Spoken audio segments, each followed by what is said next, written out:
تمام تعریف اللہ کے لیے ہے جو نیک لوگوں کا مددگار، توبہ کرنے والوں کی توبہ قبول کرنے والا، شکستہ دل لوگوں کی ڈھارس بندھانے والا ہے۔ ہم انکساری اختیار کرنے والوں کی طرح اس کی تعریف کرتے ہیں، مقرب لوگوں کی طرح اس کا شکر بجا لاتے ہیں، اور کثرت سے رجوع کرنے والوں کی طرح اس سے مغفرت طلب کرتے ہیں۔ اور میں گواہی دیتا ہوں کہ ایک اللہ کے سوا کوئی معبود برحق نہیں، اس کا کوئی شریک نہیں۔ اس نے گنہگاروں کو چھوٹ دی، غافلوں کو مہلت دی، اور اس سے لو لگانے والوں کو امید دلائی۔ اور میں گواہی دیتا ہوں کہ محمد اللہ کے بندے اور اس کے رسول ہیں، جنہیں ان کے رب نے قیامت سے پہلے تمام جہانوں کے لیے رحمت اور ساری مخلوق کے لیے ہدایت بنا کر بھیجا۔ اللہ آپ پر درود و سلام اور برکت نازل فرمائے، اور آپ کے پاک اور طیب اہل خانہ پر، اور روشن روح بابرکت صحابہ پر، اور قیامت تک ان کی اچھی طرح پیروی کرنے والوں پر۔ اما بعد، لوگوں میں تمہیں اور خود کو اللہ کے تقوی کی وصیت کرتا ہوں۔ اللہ سے ڈرو، اللہ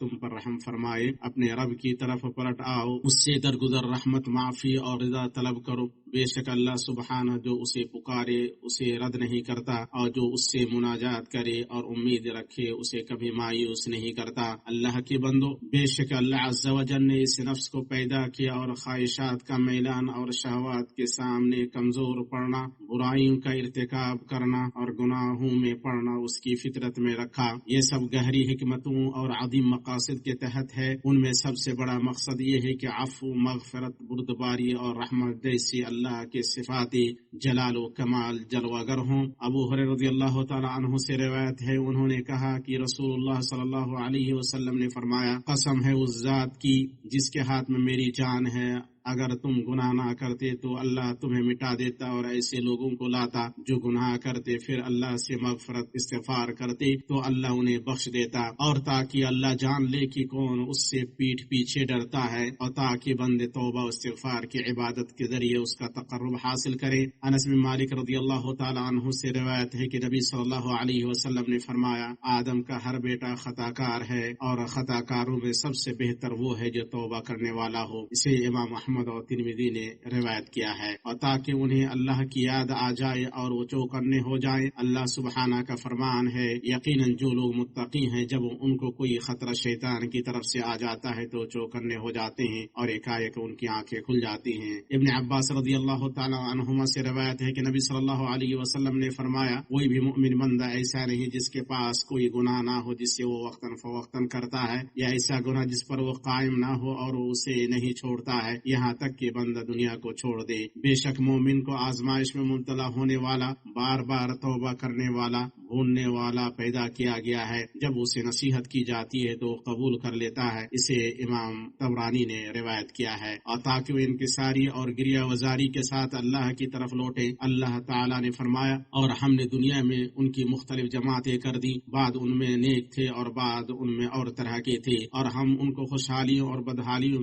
سے آزماتے رہے کہ شاید باز آ جائیں۔ یہ ساری چیزیں سب سے بڑی عبادتوں اور عظیم ترین قربتوں میں سے ہیں، اور زمین و آسمان کے رب کے نزدیک محبوب ہیں۔ اللہ سبحانہ تعالیٰ نے انہیں خود سے اسی قدر قریب رکھا جس قدر انہوں نے اپنی خواہشوں پر قابو پایا اور اپنی شہوتوں پر غالب ہوئے۔ اور چونکہ اللہ سبحانہ تعالیٰ کو اس انسانی نفس کی فطرت کا اور اس میں ودیت کی گئی خواہشات کا علم ہے، اس لیے اس نے اس کے لیے ایسے اعمال اور اسباب مہیا کیے جن کے ذریعے وہ اپنے گناہوں اور خطاؤں کی تلافی کر سکے۔ اور ان عظیم ترین اور بندوں کے لیے آسان اور سہل ترین اسباب میں سے یہ ہے کہ برائیوں کے بعد نیکیاں کی جائیں۔ اللہ سبحانہ نے فرمایا، دن کے دونوں کناروں میں نماز قائم رکھو اور رات کے کچھ حصوں میں بھی، یقیناً نیکیاں برائیوں کو مٹا دیتی ہیں۔ یہ نصیحت ہے نصیحت قبول کرنے والوں کے لیے۔ اور اپنے نبی صلی اللہ علیہ وسلم کو اس کا حکم دیا اور فرمایا، اور برائی کو اس طریقے سے دفع کرو جو سب سے بہتر ہو۔ اور ہم خوب جانتے ہیں جو بیان کرتے ہیں۔ ابو ذر رضی اللہ تعالیٰ عنہ سے روایت ہے کہ رسول اللہ صلی اللہ علیہ وسلم نے فرمایا، جہاں کہیں بھی رہو اللہ سے ڈرو، برائی کے بعد نیکی کرو، وہ اسے مٹا دے گی، اور لوگوں کے ساتھ حسن اخلاق کے ساتھ پیش آؤ۔ اسے امام احمد نے اپنی مسند میں روایت کیا ہے۔ اور اللہ تعالیٰ نے اسے اس امت میں نجات پانے والوں کی صفات میں سے قرار دیا اور فرمایا، اور جو لوگ اپنے رب کی رضا کے لیے صبر کرتے ہیں، نماز قائم کرتے ہیں، اور جو ہم نے انہیں دیا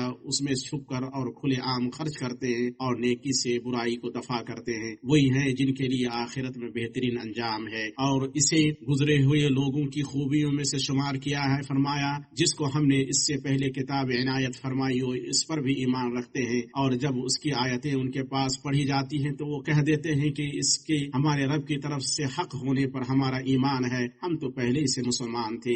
یہ اپنے کیے ہوئے صبر کے بدلے دوہرا دوہرا اجر دیے جائیں گے۔ یہ نیکی سے بدی کو ٹال دیتے ہیں اور ہم نے جو انہیں دے رکھا ہے اس میں سے دیتے رہتے ہیں۔ اللہ کے بندو، اعمال بہت زیادہ ہیں، تقرب کے کام 9 بنو ہیں، اور یہ سب گناہ کے بعد نیکی کرنے کے زمرے میں آتے ہیں۔ ابو ہریرہ رضی اللہ تعالیٰ عنہ سے روایت ہے کہ رسول اللہ صلی اللہ علیہ وسلم نے فرمایا، کیا میں تمہیں ایسی چیز نہ بتاؤں جس کے ذریعے اللہ گناہوں کو مٹا دیتا ہے اور درجات بلند فرماتا ہے؟ صحابہ نے عرض کیا، کیوں نہیں اے اللہ کے رسول؟ آپ صلی اللہ علیہ وسلم نے فرمایا، ناگواری کے باوجود اچھی طرح وضو کرنا، مسجدوں کی طرف زیادہ چل کر جانا، اور ایک نماز کے بعد دوسری نماز کا انتظار کرنا، یہی رباط یعنی پاسبانی ہے۔ اسے امام مسلم نے روایت کیا ہے۔ ابو ذر رضی اللہ تعالیٰ عنہ سے روایت ہے کہ رسول اللہ صلی اللہ علیہ وسلم نے فرمایا، تمہارا اپنے ڈول سے اپنے بھائی کے ڈول میں پانی ڈالنا صدقہ ہے، نیکی کا حکم دینا اور برائی سے روکنا صدقہ ہے، اپنے بھائی کے سامنے مسکرانا صدقہ ہے، لوگوں کے راستے سے پتھر، کانٹا یا ہڈی ہٹا دینا تمہارے لیے صدقہ ہے، اور کسی بھٹکے ہوئے کی رہنمائی کرنا بھی صدقہ ہے۔ اسے امام بخاری نے ادب مفرد میں اور امام ترمذی نے اپنی سنن میں روایت کیا ہے۔ اور ان اعمال میں سے جن کے ذریعے اللہ تعالیٰ گناہوں کو مٹا دیتا ہے اور خطاؤں کو دھو دیتا ہے، سب سے عظیم عمل توحید کی نیکی ہے۔ اور تم کیا جانو کہ توحید کی نیکی کیا ہے؟ انس بن مالک کہتے ہیں کہ میں نے رسول اللہ صلی اللہ علیہ وسلم کو فرماتے ہوئے سنا، اللہ کہتا ہے، اے آدم کے بیٹے، جب تک تو مجھ سے دعائیں کرتا رہے گا اور مجھ سے اپنی امیدیں اور توقعات وابستہ رکھے گا، میں تجھے بخشتا رہوں گا، چاہے تیرے گناہ کسی بھی درجے پر پہنچے ہوئے ہوں، مجھے کوئی پرواہ نہیں۔ اے آدم کے بیٹے، اگر تیرے گناہ آسمان کو چھونے لگے پھر تو مجھ سے مغفرت طلب کرنے لگے تو میں تجھے بخش دوں گا، اور مجھے کوئی پرواہ نہیں۔ اے آدم کے بیٹے، اگر تو زمین کے برابر بھی گناہ کر بیٹھے اور پھر مجھ سے ملے، بشرطے کہ تو نے میرے ساتھ کسی طرح کا شرک نہ کیا ہو، تو میں تیرے پاس اس کے برابر مغفرت لے کر آؤں گا۔ اسے امام ترمذی نے روایت کیا ہے۔ اللہ کے بندو، ہمیں گناہوں کو ختم کرنے اور خطاؤں کو مٹانے کی کتنی شدید ضرورت ہے، خاص طور پر اس دور میں جس میں جدید ٹیکنالوجی کا غلبہ ہے اور مومن کے دل پر ایک کے بعد ایک فتنے کی یلغار ہے، اور بغیر کسی اجازت اور انتظار کے شبہات اور شہوات، گناہ اور منکر اعمال رات دن خفیہ و علانیہ طور پر اس پر حملہ آور ہوتے ہیں۔ پس اے گنہگاروں اور کوتاہ کاروں، اللہ کے فضل سے نا امید نہ ہو اور اللہ کی رحمت سے مایوس نہ ہو، بلکہ ہر گناہ جو تم سے سرزد ہوا اسے بعد میں نیک عمل کرنے کا محرک بناؤ، تاکہ تم ہمیشہ اللہ کی رحمت، مغفرت، پردہ پوشی اور کرم کے سائے میں رہو۔ یوں وہ تمہیں اپنی وسیع بخشش سے ڈھانپ لے گا اور اپنی مضبوط حفاظت سے گھیر لے گا۔ اے اللہ، ہمیں اس سرکش نفس کے شر سے بچا لے اور ہمیں خالص توبہ کی توفیق عطا فرما، اور ہمیں ان لوگوں میں شامل کر جو جب نیکی کریں تو خوش ہو جائیں اور جب برائی کریں تو استغفار کریں۔ میں اپنی بات کہتا ہوں اور اللہ سے اپنے لیے، تمہارے لیے اور تمام مسلمانوں کے لیے ہر گناہ کی مغفرت چاہتا ہوں، بس تم بھی اس سے مغفرت چاہو، بے شک وہ بڑا بخشنے والا اور نہایت رحم کرنے والا ہے۔ ہر طرح کی تعریف اللہ کے لیے ہے جس نے اپنے بندوں کو مہلت دی اور انہیں فوراً سزا نہیں دی، اور اس نے ان لوگوں کے لیے ایسے اعمال مقرر کیے جن کے ذریعے وہ اپنی کوتاہیوں کی تلافی کرتے ہیں اور جن کے بدلے اللہ انہیں کئی گنا زیادہ اجر عطا فرمائے گا۔ اور درود و سلام ہو ان پر جنہیں ان کے رب نے ان لوگوں کے لیے رحمت بنا کر بھیجا جو اپنے گناہوں سے ڈرتے ہیں اور اپنی خطاؤں سے گھبراتے ہیں۔ اللہ درود و سلام اور برکت نازل فرمائے ان پر اور ان کے آل و اصحاب پر اور تابعین پر جن کی تعریف اللہ نے پڑھی جانے والی اور لکھی ہوئی آیات میں فرمائی ہے۔ اما بعد، اللہ کے بندو، مومن کو چاہیے کہ وہ گناہوں سے مانوس ہونے، خطاؤں کو معمول بنانے اور برائیوں کی عادت ڈالنے سے بچتا رہے، کیونکہ یہ ناکامی، محرومی کی علامت ہے اور رحمان سے دوری کی نشانی ہے۔ اور جو شخص اپنی برائی سے دکھی ہو، اپنی خطا پر غمگین ہو اور اپنے گناہوں پر فکر مند ہو، تو ایمان کی علامت ہے اور رحمان کی قربت کی نشانی ہے، اور جہاں تک بندہ اس حالت میں ہے تو وہ بہت بڑی بھلائی پر ہے۔ عبداللہ بن عمر رضی اللہ تعالیٰ عنہما سے روایت ہے کہ ان کے والد نے کہا کہ رسول اللہ صلی اللہ علیہ وسلم نے فرمایا،